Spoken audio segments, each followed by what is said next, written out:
Hey guys, I hope you're having a happy weekend, especially this Sunday. Well, I apologize because I haven't been really as frequent in posting the videos this last week and maybe a couple of weeks ago, just because it's crazy. When it comes to my job and my career, I'm having a lot more work, getting thrown at me right now. So sometimes it's very, very hard for me just to keep that consistency because my hours are just going crazy, crazy, crazy. But nevertheless, let's just talk about something I think will be really, really interesting for anybody holding AMC stock right now. Why? Because this is just in. It's very fresh. Just literally 4 hours ago was published today.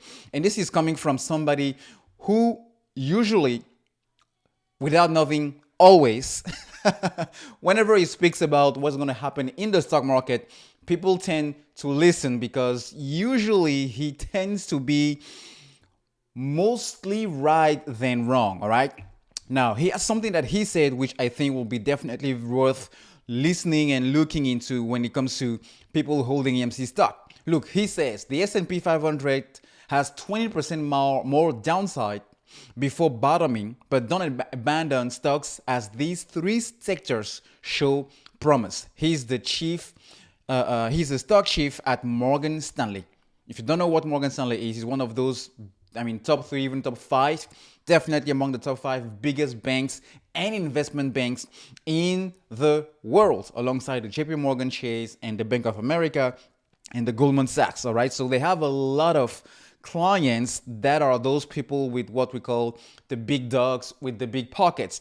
These are the banks the fortunes and the highly wealthy people go to when it comes to managing their net worth and their money. And we all know that since the last couple of days, we did have a lot of stocks, including APE and AMC, rallying to some extent, but we're still very, very far from what even is considered to be what I would call the fundamental price of AMC. So they are way oversold. Now, Mike Wilson, he says something that is really, really interesting here, because he's saying, well, expect the market to hit another 20% down, but do not take your money out on these three sectors. And those sectors are what? He's mentioning semiconductors, consumer discretionary spending, and communication services as promising sectors. Why? Because while acknowledging they may have a bit more downside because they're part of the broader market, and if the market is tanking, there are some chances that some of the good stocks will also tank. But he's adding something. He made a step in the right direction. In general, he said, they have a dual strategy. Superior operators, they can deliver operating profits, and they can also have some cash flow during the market turbulence, as well as companies that have offered some realistic and even overly pessimistic guidance.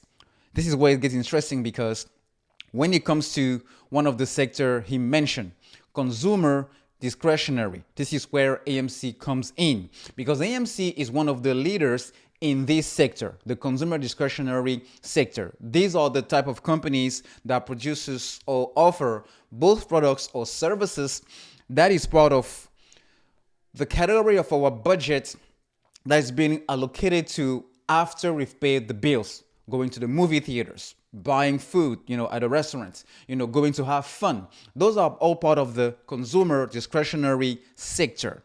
But AMC is not only a leader in this sector, because he's definitely one of the only of the biggest, and it's going to be even more stronger when the other competitors such as Cinemark and Odeon over in overseas in EMEA are definitely in the brink of filing bankruptcy. All right. So that's number one. And then number two, AMC is also part of those companies that offer not only a very, very, very big upside, because they are so oversold. They are so cheap right now.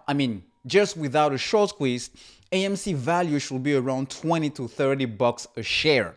All right. So if you're looking at a 6 or 6.5 right now, it's, we're talking about a 3x, so 300% or even more.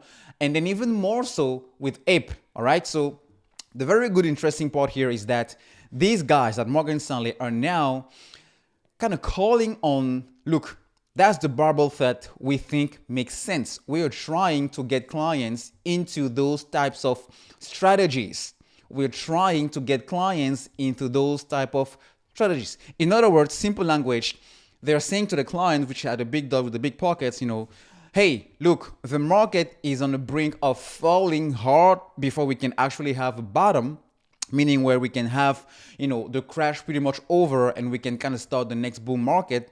But do not take your money out of these sectors.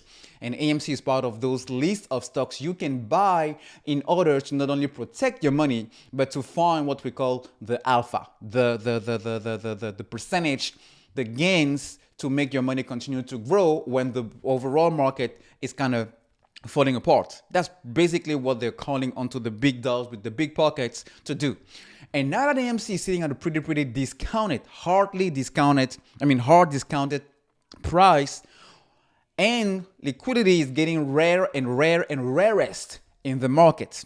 That is not something good for the short sellers, because at some point, either when the market recovers or when the market tanks again 20%, they're going to be caught up between those two scenarios, because other people with big money are going to step in stocks like AMC, and it's going to make the pressure even harder for those betting against AMC, especially as we get into these quarter earnings, where I do believe AMC has some significant surprises for the market overall. Maybe they're going to pay off debt significantly, or even bigger than expected, or they have something in the sleeves, maybe a shares buyback. I don't know, but the bottom line is, when you look at this and you read in between the lines, it's pretty clear that it's not time to totally abandon our favorite AMC stock. As a matter of fact, I think right now is just the time where we need to be even the most bullish, if I can use that as an expression, to kind of convey how hard of a bull I am in this stock, despite being down 80 to 85% since the beginning of this year. So pretty interesting to me, right?